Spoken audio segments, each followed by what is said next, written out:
우리 나홈서 3장 8절부터 19절까지 말씀 함께 보시겠습니다. 3장 8절부터 19절까지 말씀입니다. 한 절씩 교독하시겠습니다.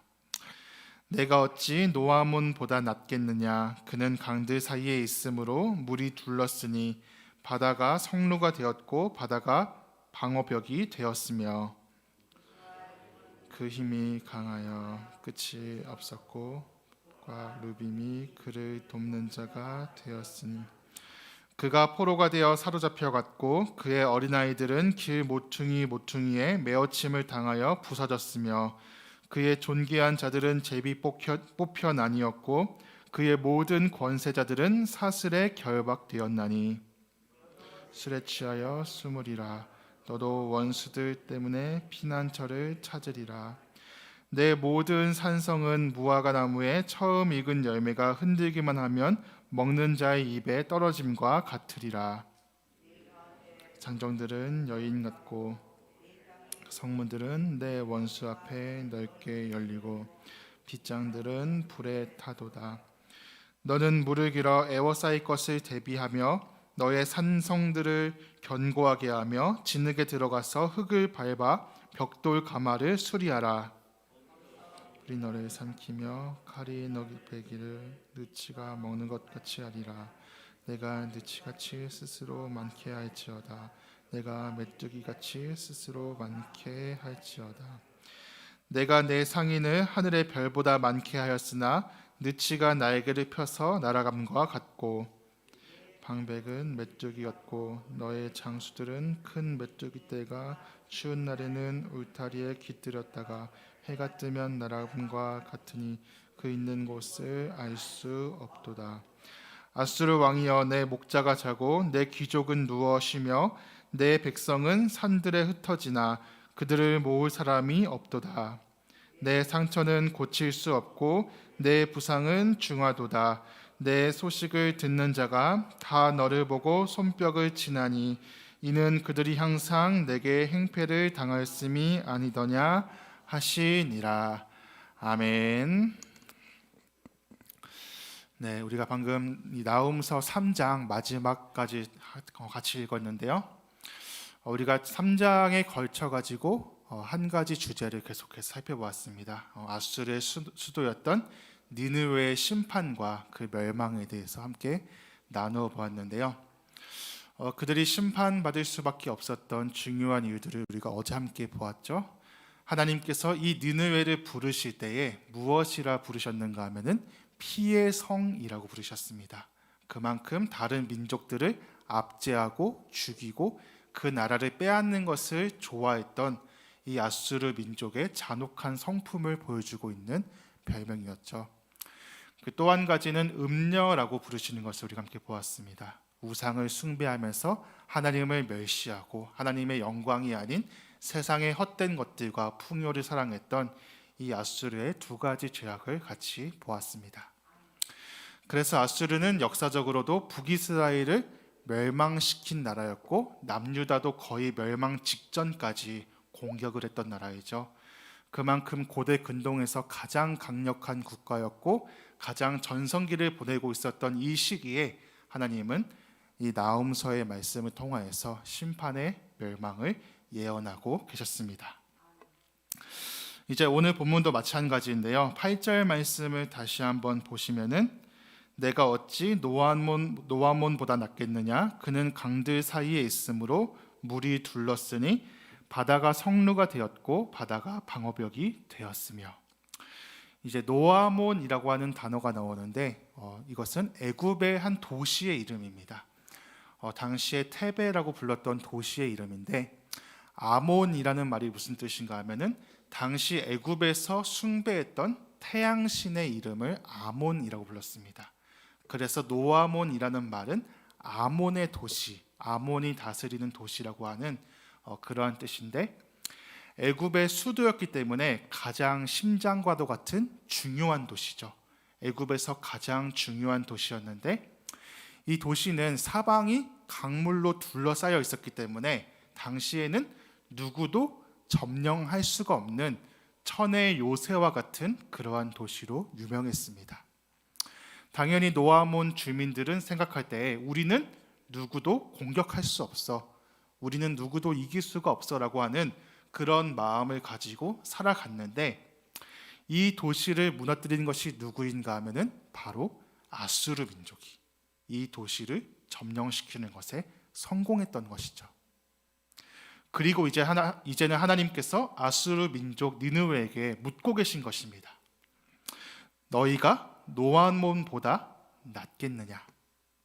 사방이 강물로 둘러싸여서 그 누구도 점령할 수 없었던 이 요새 같은 노아몬보다 너희가 더 낫겠느냐?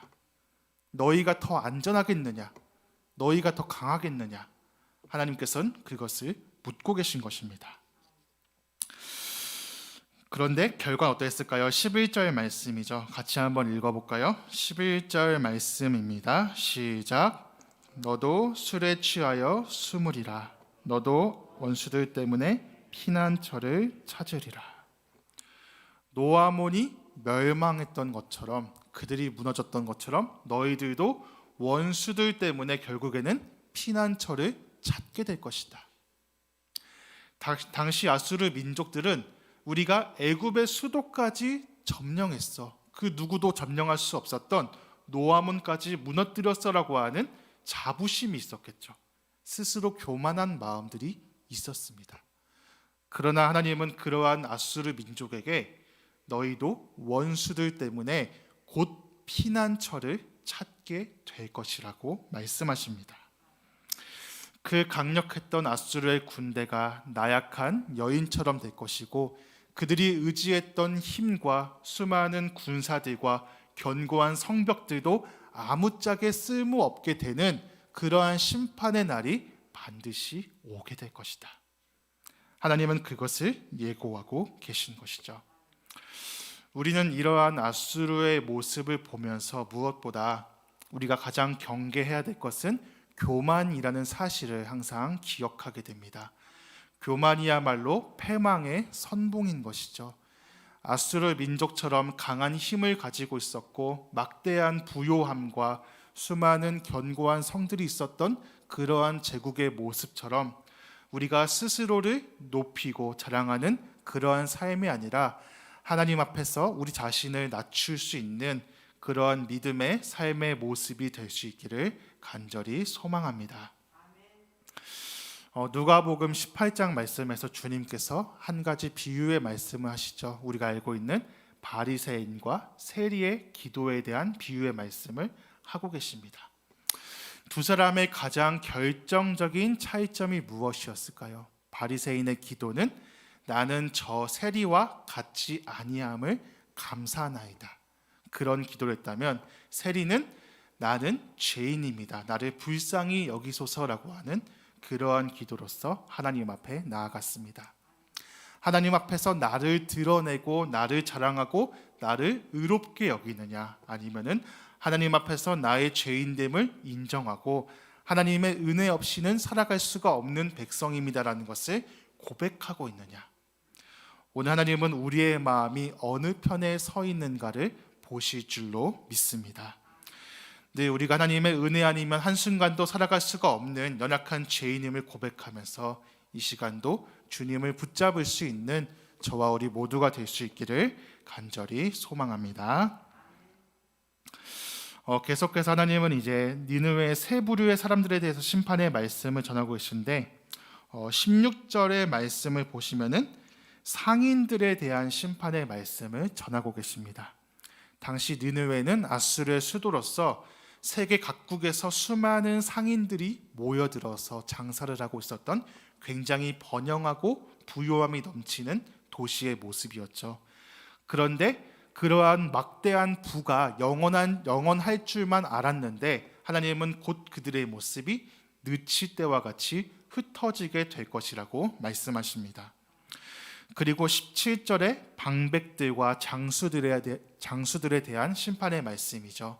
그들은 강력한 군사력과 힘을 가지고 있었는데 역시 그들도 메뚜기 떼처럼 도망치게 될 것이라고 말씀하십니다.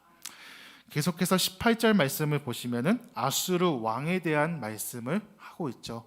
아수르 왕은 당시에 가장 강한 권력을 가지고 있었는데, 그가 아무리 많은 권력을 가지고 있어도 귀족들이 죽고 백성들이 흩어지는 것을 결코 막을 수가 없을 것이다.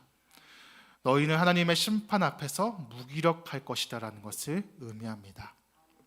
이처럼 상인과 방백과 왕이라는 것은 각각 무엇을 상징할까요? 물질과 힘과 권력을 상징하는 것이죠. 아수르가 가장 자랑했던 세 가지, 아수르가 가장 의지했던 세 가지, 물질과 힘과 권력도 하나님 앞에서는 한 줌의 먼지와도 같은 것이라고 말씀하십니다. 우리가 이 나홈서 3장 끝까지 보면서 중요한 특징 중에 하나가 다른 예언서의 말씀과는 달리 회복에 대한 말씀이 없는 것을 우리가 보게 되죠. 아무런 회복에 대한 메시지가 기록되어 있지가 않습니다. 그래서 아수르는 하나님의 완전한 심판 가운데 멸망을 하게 되고 마는 것이죠. 실제로 1800년대에 이 아수르의 유적이 발견되기 전까지 니느웨는 흔적조차도 찾아볼 수가 없는 그러한 도시가 되어버리고 말았습니다. 우리는 이러한 제국의 모습을 보면서 무엇을 기억하게 될까요? 다른 사람의 피로 쌓아 올린 성은 반드시 무너질 수밖에 없다라는 것입니다. 하나님께서 우리에게 믿음의 기준으로 보시는 것 중에 하나가 바로 이웃들과의 관계이죠. 다른 사람을 얼마나 사랑하고 얼마나 섬기고 얼마나 베푸느냐를 우리의 신앙을 판단하는 중요한 기준 중에 하나로 하나님은 세우셨습니다. 마태복음 7장 12절 말씀에서 율법의 황금률이라고 말씀하고 있는 무엇이든지 남에게 대접받고자 하는 대로 너희도 남을 대접하라. 하나님께서 이웃을 얼마나 사랑하기를 원하시는지 기대하시는 그 말씀을 볼 때에 피의 성이라 불렸던 아수르는 얼마나 무섭고 심각한 죄를 짓고 있는 것인지를 우리가 발견할 수가 있게 되죠. 우리는 다른 사람의 피로 성을 쌓는 것이 아니라 정말로 어렵고 힘든 사람들을 위해서 우리의 성문을 열어줄 수 있는 그러한 저와 우리 모두가 될 수 있기를 간절히 소망합니다. 또한 세상 가운데 거룩함과 정결함을 지켜야 함을 우리가 반드시 기억하게 됩니다. 아수르가 의지했던 것, 물질과 힘과 권력을 우리가 똑같이 따라가는 그러한 모습이 아니라 이러한 상인들과 방백들과 왕을 의지하는 어리석은 삶의 모습이 아니라 하나님의 영광을 우리 삶의 가장 우선순위로 둘 수 있기를 원합니다. 지금도 세상의 정신과 가치를 보면은 물질이 사람보다 앞서고 자신의 명예와 자신의 유익이 이웃보다 앞서고 있는 이러한 악한 시대 가운데 우리는 다른 삶을 살아야만 할 줄로 믿습니다. 하나님은 우리가 교회 안에서의 신앙뿐만 아니라 교회 바깥에서의 신앙의 모습도 지켜보고 계시죠. 우리가 이 코로나 시대를 지나가면서 우리는 이제 모이는 교회일 뿐만 아니라 흩어지는 교회로서의 사명들도 감당하라고 말씀하시는 하나님의 뜻을 발견하게 됩니다. 우리가 각지에서 가정과 또 직장과 우리의 모든 삶의 터전에서 우리 한 명 한 명이 교회가 되어서 하나님의 뜻을 나타내고 말씀을 전파하는 삶을 살아야만 할 줄로 믿습니다. 또 한 가지는 우리는 악인의 형통함에 대해서 조금도 부러워할 필요가 없음을 기억하게 됩니다. 당시 아수르는 부러움의 대상이었죠. 그들은 가장 강력한 제국을 건설할 수가 있었고 그 누구도 두려워할 필요가 없는 막대한 힘을 갖추고 있었습니다. 다른 나라가 볼 땐 너무나 부러울 만한 대상이었지만 결국에는 하나님의 심판 앞에서 한 줌의 모래처럼 메뚜기와 같이 흩어지고 말았습니다. 우리는 그래서 악인들의 형통함에 대해서 조금도 부러워할 필요가 없는 줄로 믿습니다. 그들은 곧 풀이 베임같이 속히 베어짐을 당할 것이기 때문입니다. 우리는 그래서 믿음을 끝까지 잘 지키며 나아가는 것이 무엇보다 중요한 줄로 믿습니다. 하나님께서 말씀하신 이 말씀을 기억하시면서 오늘 우리의 삶 속에서도 썩어 없어질 것들, 세상의 헛된 유익들을 구하는 우리의 삶의 모습이 아니라 정말로 이 주의 말씀을 가지고서 이웃들을 섬기고 살려내고 영혼들을 사랑할 수 있는 오늘 하루의 복된 삶이 될 수 있기를 간절히 소망합니다. 네, 우리 같이 기도하시겠습니다.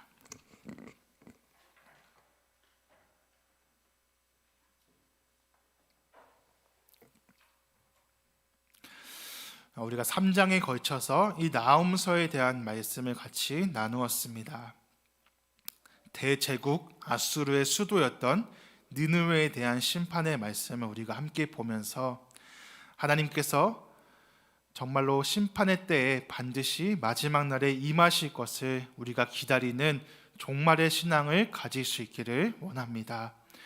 너희가 노아몬보다 낫겠느냐? 정말로 그 천혜의 요새였던 노아몬이 무너진 것처럼 아수르도 무너지게 되는데, 하나님 앞에서 믿음으로 쌓지 않은 그러한 신앙의 모습은 흔들리고 무너지게 되는 것임을 우리가 기억하게 됩니다. 하나님, 오늘 우리에게 반석 같은 믿음을 더하여 주셔서 정말로 마지막 때에도 무너지지 않는 굳건한 신앙의 모습으로 하나님 앞에 온전한 삶을 살아갈 수 있도록 인도하여 주시옵소서. 정말로 피의 성이라 불렸던 그러한 끔찍한 별명처럼 다른 사람의 눈물을 냈던 그러한 아수르의 모습이 아니라 정말로 우리의 이웃들을 위해서라면 나의 성문을 활짝 열어줄 수 있는 그러한 믿음의 삶이 될 수 있기를 원합니다. 하나님, 우리가 악인의 형통함을 부러워하지 않게 하시고 끝까지 믿음만이 귀한 생명이며 우리의 삶의 가장 우선순위임을 기억하며 세상의 헛된 것들을 구하지 않고 하나님의 영광만 바라볼 수 있는 귀한 하루의 삶이 될 수 있도록 주님 역사하여 주시옵소서. 오늘 우리의 거룩한 삶과 이 믿음의 발걸음을 위해서 함께 합심해서 간절히 기도하며 나아가시겠습니다. 하나님 아버지, 감사합니다. 주님, 오늘 우리가 정말로 이 아수르의 멸망, 니느웨의 심판에 대한 말씀을 보면서 제국이 얼마나 허망한 것인지를 기억하게 됩니다. 물질과 힘과 권력으로 쌓아올린 것은 언젠간 결국에는 무너질 수밖에 없음을 우리가 기억하게 됩니다. 하나님, 우리가 세상의 가치가 아니라 거룩함을 추구하는 백성들 될 수 있도록 주님 인도하여 주시옵소서. 모래 위에다가 우리의 믿음을 쌓는 것이 아니라 정말로 반석 위에 쌓는 믿음과 같이 하나님 앞에서 굳건하게 세워질 수 있기를 원합니다. 세상의 가치관들, 여전히 썩어 없어질 헛된 것들을 구하는 그러한 시대의 정신에 휩쓸려가지 않게 하시고 늘 우리가 주님의 말씀을 기억하면서 하나님의 나라와 하나님의 뜻을 먼저 구할 수 있는 우리의 믿음의 삶이 될 수 있도록 주님께서 역사하여 주시옵소서. 우리가 좌로나 우로나 치우치지 않고 하나님을 향한 중심을 지키며 걸어나갈 수 있기를 간절히 원합니다. 하나님께서 성령으로 우리의 삶을 인도하여 주시고 정말로 약한 권세로부터 우리를 보호하여 주시옵소서. 아버지, 우리의 마음과 생각을 지켜주시기를 원합니다. 너무나 쉽게 유혹 가운데 흔들리고 무너지는 우리의 연약한 삶 가운데 주님께서 친히 능력이 되어 주시옵소서. 목자 되신 그 주님의 길을 따르는 우리의 삶이 될 수 있도록 주님 역사하여 주시옵소서. 아버지의 음성을 들으며 나아갈 수 있기를 원합니다. 하나님, 우리에게 성령의 지혜를 허락하여 주시옵소서. 아버지여, 순간순간마다 말씀이 기억날 수 있도록 도와주시옵소서. 우리 계속해서 우리 교회와 우리 모든 성도님들의 삶을 위해서 기도했으면 좋겠습니다. 우리가 이제 코로나 시대를 살아가면서 더 이상 모이는 교회의 역할로만 끝나는 것이 아니라 흩어지는 교회로서 우리가 가정에서 또 각자의 삶의 터전에서 직장에서 우리가 한 명 한 명이 십정교회의 역할을 감당하게 된 줄로 믿습니다. 하나님, 우리에게 귀한 은혜를 더하여 주셔서 우리가 머무는 모든 삶의 자리마다 예수 그리스도의 향기가 드러날 수 있도록 도와주시고 정말로 우리의 삶의 발자취에 그리스도의 흔적이 남을 수 있도록 도와주시옵소서. 세상이 우리의 모습을 보고서 예수님의 모습을 발견할 수 있기를 간절히 원합니다. 하나님, 어리석고 연약한 우리의 삶의 모습을 통하여서 하나님의 나라가 드러날 수 있도록 주님께서 함께하여 주시옵소서. 우리 모든 일상에서의 믿음의 삶을 위해서 우리 교회와 우리 모든 성도님들을 위해서 한 번 더 합심해서 간절히 기도하며 나아가시겠습니다. 하나님, 우리 교회를 위해서 또 기도하며 나아갑니다. 하나님, 우리가 이 시대 앞에 부르심을 받은 우리의 사명이 정말로 흩어지는 교회로서 우리의 삶의 자리에서 하나님의 사명을 감당하는 것인 줄로 믿습니다. 하나님, 우리가 모이기에 힘쓸 뿐만 아니라 우리의 삶의 자리에서도 주님의 영광을 드러내며 나타낼 수 있도록 주님 인도하여 주시옵소서. 오늘 우리가 그리스도의 편지로서 또한 그리스도의 향기로서 우리에게 주어진 귀한 사명들 믿음으로 잘 감당하며 나아갈 수 있기를 원합니다. 하나님, 우리의 모습 속에서 정말로 예수님의 모습이 드러날 수 있도록 주님께서 인도하여 주시고 날마다 우리의 성품과 우리의 모든 삶의 행적들이 예수님만 닮아갈 수 있도록 주님 인도하여 주시옵소서. 그리하여서 세상이 우리의 모습을 보고서 하나님의 나라를 발견하며 그리스도의 은혜를 발견할 수 있기를 간절히 원합니다.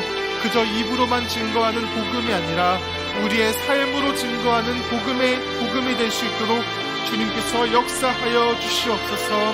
하나님, 우리의 인격과 우리의 모든 삶의 다리들을 은혜로 다듬어 주시기를 간절히 원합니다. 하나님, 우리의 삶의 모습을 들어서 사용하여 주시옵소서. 주님의 뜻에 따라 순종하는 귀한 일꾼들 될 수 있도록 하나님, 우리에게 역사하여 주시옵소서. 하나님, 우리가 머무는 그 모든 자리마다 주님의 말씀을 전파하며 증거할 수 있도록 주님 역사하여 주시옵소서. 하나님, 오늘 우리를 기억하여 주시옵소서. 아버지, 오늘 우리의 삶을 붙잡아 주시옵소서. 성령님의 은혜로 인도하여 주시옵소서. 세상에서의 빛과 소금의 역할들을 잘 감당할 수 있도록 주님 인도하여 주시옵소서. 우리 마지막으로 또 세계 선교를 위해서 같이 기도하시겠습니다. 하나님, 우리 모든 선교사님들 지금도 어려운 환경 속에서 낙심하지 않고 계속해서 주님의 일을 감당하고 있습니다.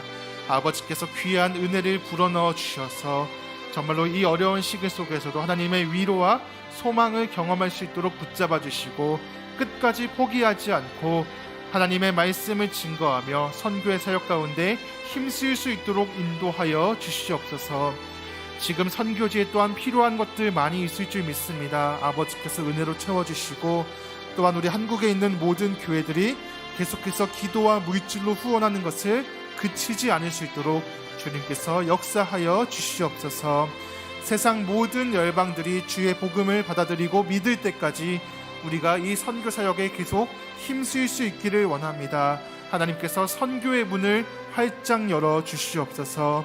우리 모든 선교사님들과 그 가정과 사역지를 위해서 마지막 합심해서 간절히 기도하시고 계속해서 개인적인 기도로 나아가시겠습니다. 하나님 아버지, 또한 세계 선교를 위해서 계속해서 기도하며 나아갑니다. 하나님, 우리 선교사님들을 기억하여 주시옵소서.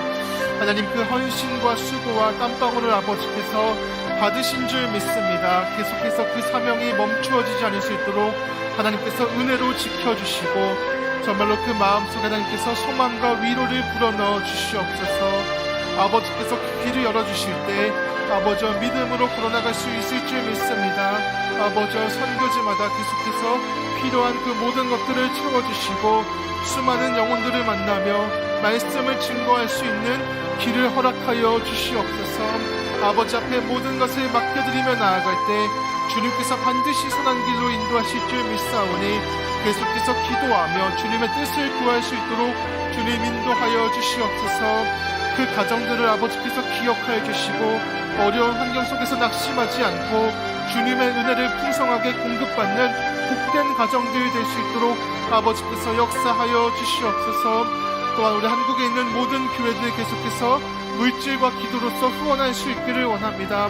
아버지와 선교에 대한 마음들이 식어지지 않을 수 있도록 붙잡아 주시고 끝까지 하나님의 귀하신 뜻을 감당할 수 있는 우리 모든 교회들 될 수 있도록 하나님 역사하여 주시옵소서.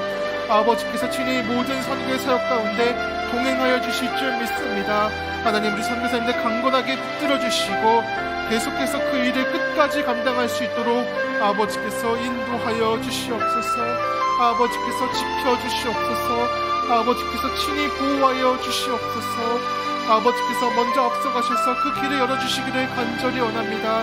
아버지여, 이 어려운 시기 속에서도 한 영혼을 끝까지 바라볼 수 있는 그리스도의 마음을 허락하여 주시옵소서. 아버지여, 역사하여 주시옵소서.